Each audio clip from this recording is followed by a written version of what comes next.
Question number 6 मैंने आपके सामने राइट कर दिया। आपने n की वैल्यू फाइंड करनी है। लिखा होगा कि ये वैल्यू ज्योमेट्रिक मीन के इक्वल है। ठीक है, इस तरह का क्वेश्चन पहले भी आप कर चुके हैं अरिथमेटिक मीन में। ठीक है, तो आप लोगों को पता होना चाहिए कि आप लोगों ने कौन सा फार्मूला कहाँ पे यूज करना है। तो आसान क्वेश्चन है, अगर मेरे साथ साथ करेंगे तो फिर आसान लगेगा। ठीक है, तो स्टार्ट लेते हैं जी।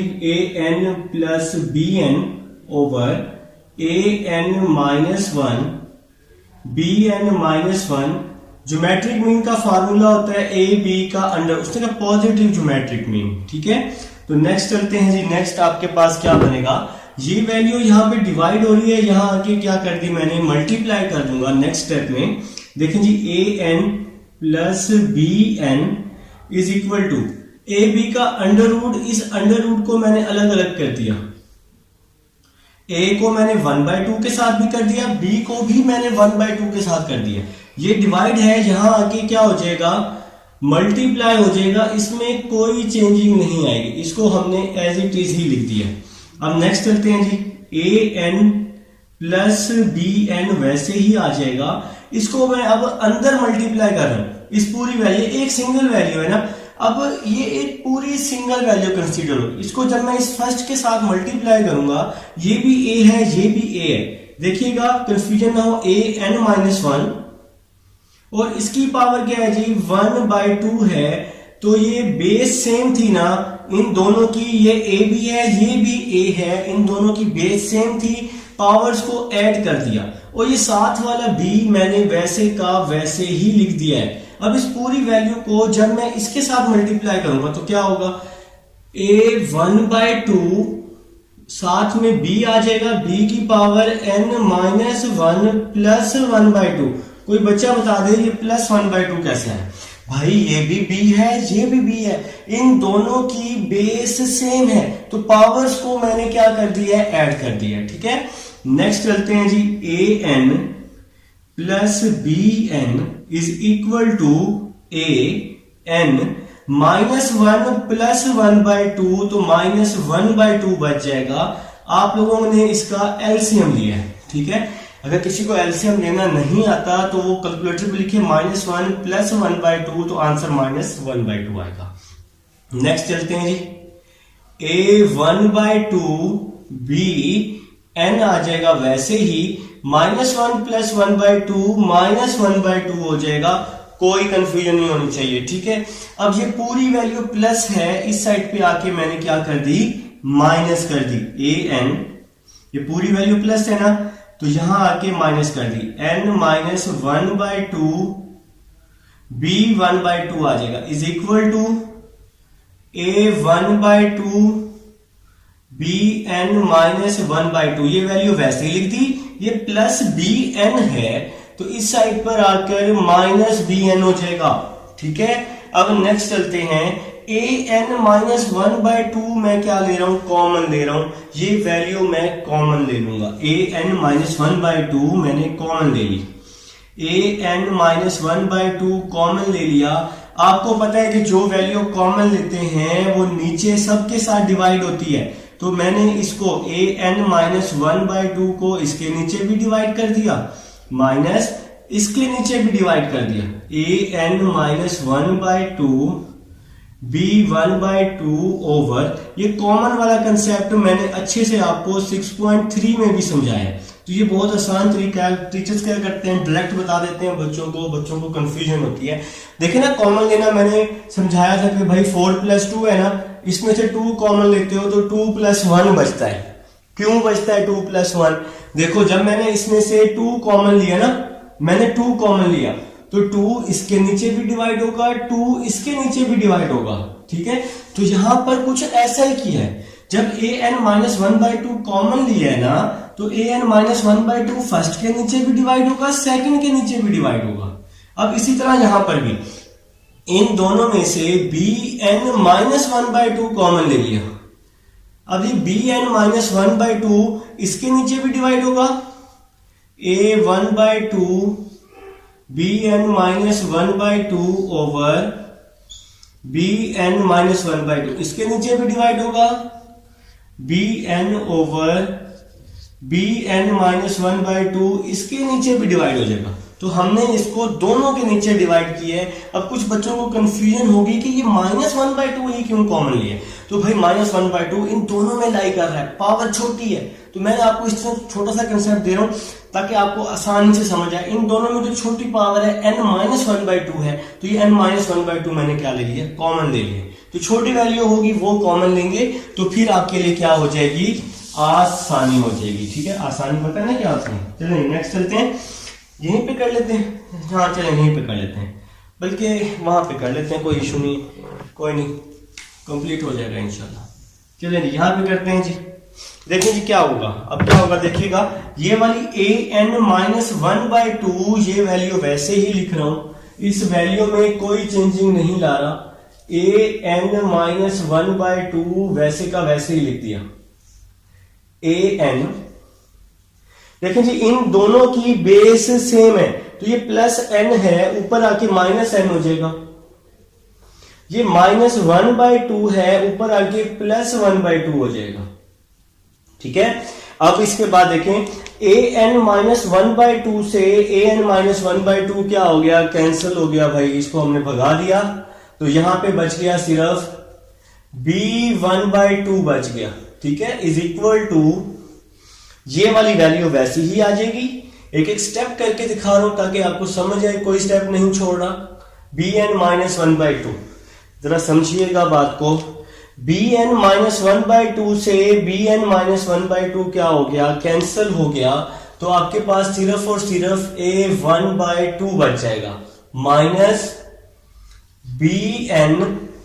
इन दोनों की बेस सेम है, तो पावर्स को मैं ऊपर ले जाऊंगा, +n है, ऊपर आके -n हो जाएगा, और -1/2 ऊपर आके +1/2 हो जाएगा। ठीक है, तो भाई इन दोनों की बेस सेम थी ना, यहां पर इन दोनों की बेस सेम थी, +n ऊपर आके -n हो गया, और -1/2 ऊपर आके +1/2 हो गया। उम्मीद है यहां तक समझ आई है। चलें जी बिस्मिल्लाह करते हैं नेक्स्ट स्टेप की तरफ।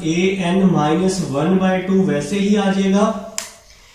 देखिएगा भाई +n से -n क्या हो जाएगा, कैंसिल हो जाएगा, तो आपके पास a1/2 बच जाएगा, यहां आ जाएगा b1/2 आ जाएगा, इज इक्वल टू bn-1/2 वैसे ही बच जाएगा, a1/2 माइनस, यहां पर इस +n से -n की मैंने छुट्टी कर दी, तो यहां पे बच गया b1/2 बच गया। ठीक है, अब ये वैल्यू यहां मल्टीप्लाई हो रही है, मल्टीप्लाई। ठीक है, यहां आके क्या हो जाएगी, डिवाइड हो जाएगी, घबराना नहीं है।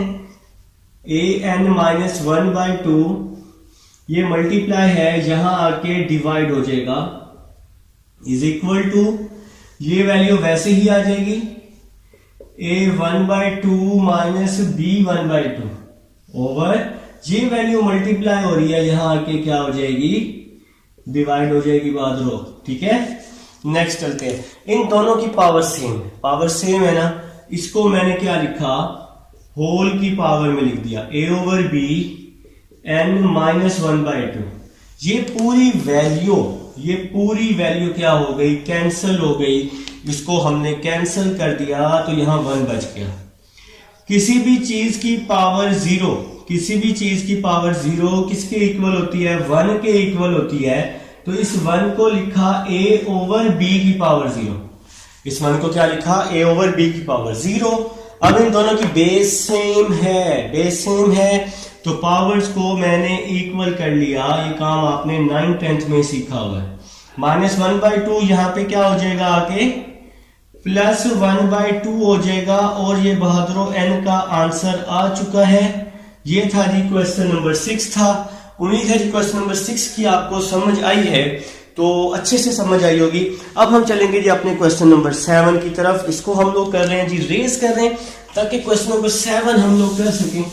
आप लोग एक काम करेंगे, अगर आप इसमें कोई बच्चा वीडियो स्किप करना चाहते हैं, थोड़ा सा स्किप करके क्वेश्चन नंबर 7 पे आ जाए, मैं तो रेस करके आऊंगा। ठीक है, क्वेश्चन नंबर 7, उम्मीद है कि आपको इंशाल्लाह वो भी समझ आएगा। एक एक पार्ट करवाऊंगा इंशाल्लाह बेटा। चैप्टर नंबर 6 का एक एक पार्ट मौजूद है, चैप्टर नंबर 6 का एक एक पार्ट मौजूद है, तो आपको समझ आएगी। समझ आएगी इंशाल्लाह। आप लोग मेरे साथ साथ करेंगे ना तो आपको मजीद अच्छी समझ आएगी।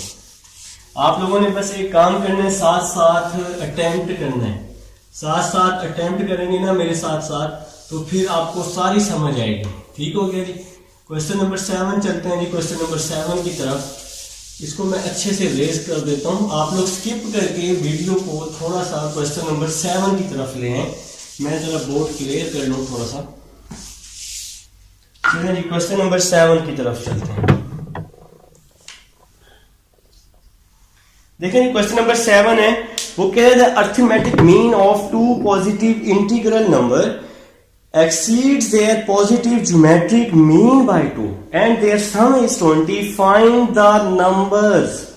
सबसे पहले तो हम लेट कर लेते हैं, let two numbers, let two numbers. सबसे पहले ये हमने लेट कर लिया जी, लेट टू नंबर्स।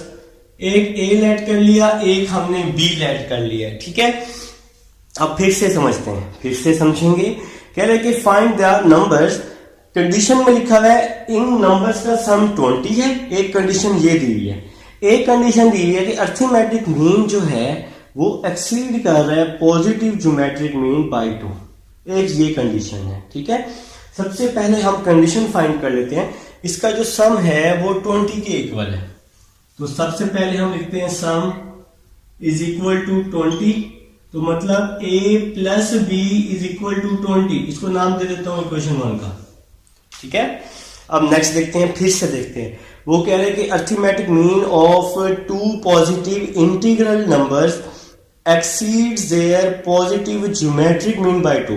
मतलब अर्थमेटिक मीन जो है, सेकंड ये कंडीशन दी हुई है फर्स्ट लाइन में, अर्थमेटिक मीन जो है ज्योमेट्रिक मीन से, ज्योमेट्रिक मीन प्लस 2 से एक्सीड कर रहा है। तो हमने क्या किया, एक्सीड का मतलब एडिशन हो रही है, ज्योमेट्रिक मीन में एडिशन हो रही है और ये वैल्यू अर्थमेटिक मीन के इक्वल है।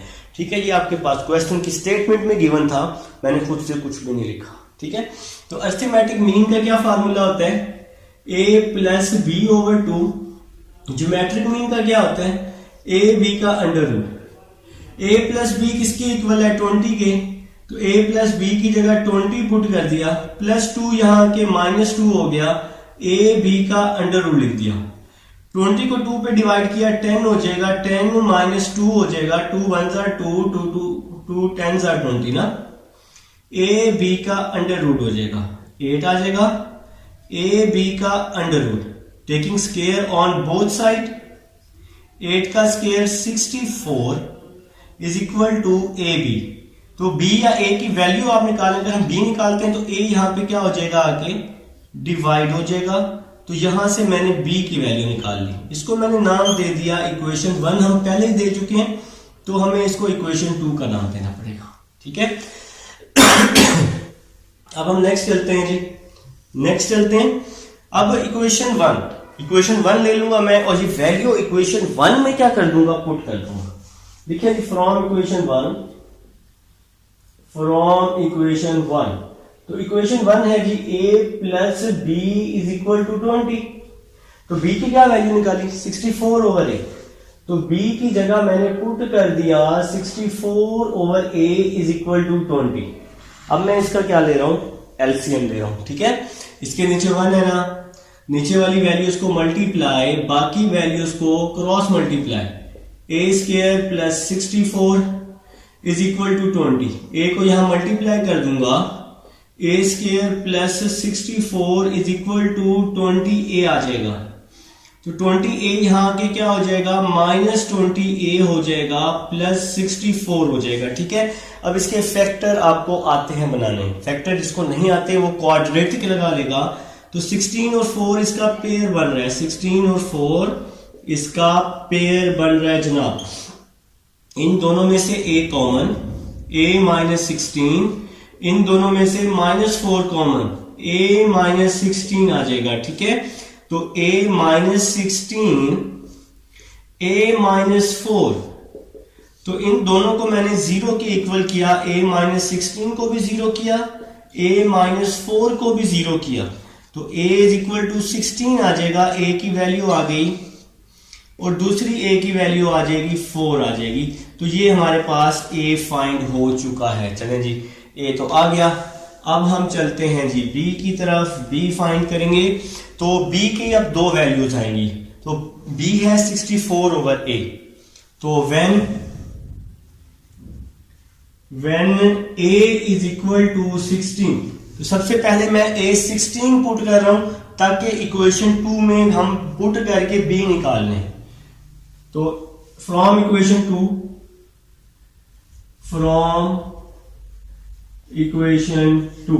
तो सबसे पहले मैं a 16 पुट कर रहा हूं। a और b चाहिए ना, a और b टारगेट है हमारा। तो a और b के लिए a 2 आ गए, b भी तो 2 आएंगे ना भाई। तो a इज इक्वल टू 16 को इक्वेशन 2 में पुट कर रहा हूं। 64 over a is equal to b है equation 2। b is equal to 64 over 16। तो a की वैल्यू पुट कर दी मैंने 16 को 4 पे डिवाइड किया, 64 को 16 पे डिवाइड किया तो 4 आ जाएगा। तो बेटा यहां पे आंसर आ चुका है a और b का। a का क्या आंसर आया 16 और b का क्या आंसर आया 4। एक ये आंसर आ चुका है, ये एक आंसर आ चुका है जब मैंने a 16 पुट किया। अब मैं a क्या पुट कर दूंगा, 4 पुट कर दूंगा a की दूसरी वैल्यू। Put a is equal to 4 in equation 2, ये भी आप लिख सकते हैं। a is equal to 4, equation 2 आसान है, आप 1 में भी कर सकते हैं। मैंने इक्वेशन 2 में किया है, ठीक है। तो इक्वेशन 2 है b is equal to 64 over a। तो b की वैल्यू क्या पुट कर रहा हूं, 64 ओवर a पुट कर रहा हूं। b इज इक्वल टू 64, ये इक्वेशन 2 लिए मैंने अभी। अब a की वैल्यू पुट की 4, इसको डिवाइड किया तो क्या आंसर आया 16। तो a और b क्या आ गया, a का क्या आंसर आया 4, b का आंसर 16। तो एक आंसर ये आ गया आपके पास जी। तो ये था जी आपके पास क्वेश्चन नंबर 7। तो क्वेश्चन नंबर 7 हम लोग कर चुके हैं। अब हम चलेंगे अपने नेक्स्ट क्वेश्चन नंबर 8 की तरफ। इंशाल्लाह सारी एक्सरसाइज होगी। 6.6 तक सारे पार्ट्स मैं आपको करवा चुका हूं और बहुत अच्छे से करवा चुका हूं और काफी बच्चों ने मुझे बहुत अच्छा रिस्पांस दिए। अब मैं इसको रेज कर रहा हूं, आप लोग मुझे रिस्पांस दें। कोई बच्चा मुझे टेस्ट देना चाहे तो वो ऑनलाइन मेरे से टेस्ट भी ले सकता है। चैप्टर नंबर 6 आप लोग तैयार करें। जब आपका तैयार हो जाए आप मुझे मैसेज करें, लेकिन मेरे चैनल पर तैयार करेंगे तो फिर ही आपको टेस्ट मिलेगा। इंशाल्लाह वो टेस्ट चेक करके आपको मैं रिटर्न भी करूंगा। तो भाई चैप्टर नंबर 6.7 चल रही है हमारी। तो 6.7 का लास्ट क्वेश्चन अब होगा, इसके बाद ये एक्सरसाइज खत्म, फिर हम अपनी नेक्स्ट एक्सरसाइज की तरफ आएंगे। देखिए क्वेश्चन नंबर 8। क्वेश्चन नंबर 8 जी, वो कह रहे थे arithmetic mean between two number is 5 and their geometric mean positive geometric mean is 4।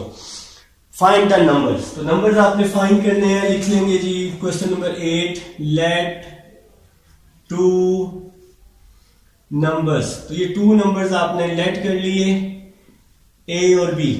वो कह रहा है कि arithmetic mean between two number is 5। First equation में कह रहा है कि अरिथमेटिक मीन जो है वो 5 के इक्वल है। a प्लस बी ओवर 2 5 के इक्वल है। 2 को यहां मल्टीप्लाई किया, 2 5 10 हो जाएगा, प्लस b वहां जाके क्या हो जाएगा माइनस b हो जाएगा। तो हमारे लिए थोड़ी आसानी हो जाएगी, इक्वेशन 1 बना ली, ठीक है। तो इक्वेशन 2 देखते हैं। इक्वेशन 2 देखते हैं जी, वो हमें क्या कह रहे हैं इक्वेशन 2 में। वो कह रहे हैं कि पॉजिटिव gm, तो gm जो है वो 4 के इक्वल है। ये उसने बुक में ही लिखा हुआ है भाई, हम खुद से नहीं लिख रहे। इसकी स्टेटमेंट देखिएगा, ठीक है। तो ज्योमेट्रिक मीन जो है वो ए बी अंडर रूट के इक्वल है।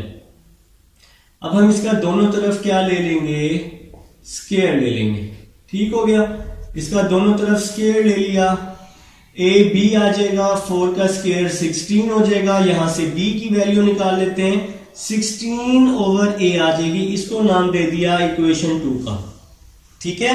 अब इक्वेशन 1 ले रहा हूं, फ्रॉम इक्वेशन 1 देखिएगा, समझिएगा तो काम आसान हो जाएगा, ठीक है। अच्छा आप लोग एक और काम भी यहां पे कर लें आपके लिए मजीद, आप ये वाली इक्वेशन ना बनाएं, ठीक है, आपके लिए मजीद आसानी हो जाएगी, ठीक है। आप इसको इक्वेशन 1 का नाम दे दें, सिंपल काम आसान हो जाएगा ना। हमने आसानी की तरफ जाना है, मुश्किल की तरफ नहीं जाना। तो from equation 1 a plus B is equal to 10 b किसके इक्वल है 16 ओवर a के, तो b की जगह 16 ओवर a पुट कर दिया इज इक्वल टू 10, a का एलसीएम ले लिया, a square plus 16 is equal to 10 हो जाएगा ना, इसके नीचे 1 है ना भाई, नीचे वाली वैल्यूज को मल्टीप्लाई, बाकी वैल्यूज को क्रॉस मल्टीप्लाई, a यहां डिवाइड हो रहा है, यहां आके मल्टीप्लाई हो जाएगा, a square plus 16 is equal to 10a हो जाएगा। ये प्लस 10a है, दूसरी साइड पर क्या हो जाएगा आकर माइनस 10a हो जाएगा। ये प्लस 10a है ना, इस साइड पे आके माइनस 10a हो जाएगा, a square minus 10a plus 16 is equal to 0। तो कंफ्यूजन नहीं होनी चाहिए, प्लस 10a था, इस साइड पे आके माइनस 10a मैंने कर दिया, 16 1s are 16, तो 2 और 8 इसका पेयर बन जाएगा। जिस बहादुर को पेयर नहीं बनाना आता वो इस पे क्वाड्रेटिक लगा लेगा, ठीक है। इन दोनों में से a कॉमन, a माइनस 2, इन दोनों में से 8 कॉमन, a माइनस 2 आ जाएगा, तो यहां आ जाएगा a माइनस 2 और यहां आ जाएगा a माइनस 8 आ जाएगा, ठीक है। तो दोनों को 0 कर लेंगे तो a इज इक्वल टू 2 आ जाएगा, a की वैल्यू आ गई जी, a की वैल्यू आ गई, और a इज इक्वल टू 8 आ जाएगा, तो यहां भी a की वैल्यू आ गई, ठीक है। इन दोनों को 0 करेंगे ना यार, ये काम तो आपको आता है ना यार। a minus 2 is equal to 0, a is equal to 2, a is equal to a आ चुका है जी। चलें जी, a आ चुका है, अब हम लोग b की तरफ आएंगे। हमारा जो a और b फाइंड करना है ना, तो इक्वेशन 2 आसान है, ठीक है। पहले a is equal to 2 put कर रहा हूं इक्वेशन 2 में, put a is equal to 2, put a is equal to 2 in equation 2। तो इक्वेशन 2 में a की वैल्यू 2 पुट कर रहा हूं, b is equal to 16 over a, b is equal to 16 over a, b is equal to 16 over 2, तो 2 8 क्या होता है 16 होता है, तो ये b की वैल्यू आ गई। तो ये एक आंसर आ चुका है जनाब, a और b में एक आंसर आ चुका है, a आंसर 2, b का आंसर 8। तो ये फर्स्ट सॉल्व हो चुका है जी, फर्स्ट सॉल्व हो चुका है। अब a को 8 पुट करते हैं, a is equal to 8, put a is equal to 8 in equation 2। Equation 2 में पुट कर दूंगा a की वैल्यू, तो b is equal to 16 over 2 आ जाएगा, ठीक है। तो b is equal to 16 over a की क्या वैल्यू पुट की 8 पुट की, तो 16 को 8 पे डिवाइड किया तो आंसर आ गया 2 आ गया। तो यहां पे हमारे पास इक्वेशन बन चुकी है a और b में, a का आंसर 8 और b का आंसर 2, तो ये एक आंसर आ चुका है जनाब। तो उम्मीद है जी आपको 6.7 की अच्छे से समझ आई है, 6.7 आपकी कंप्लीट हो चुकी है और आप लोगों ने कर ली। अब हम चलेंगे जी अपनी नेक्स्ट एक्सरसाइज 6.8, लेकिन नेक्स्ट लेक्चर में मिलते हैं, नेक्स्ट लेक्चर में। अल्लाह हाफिज।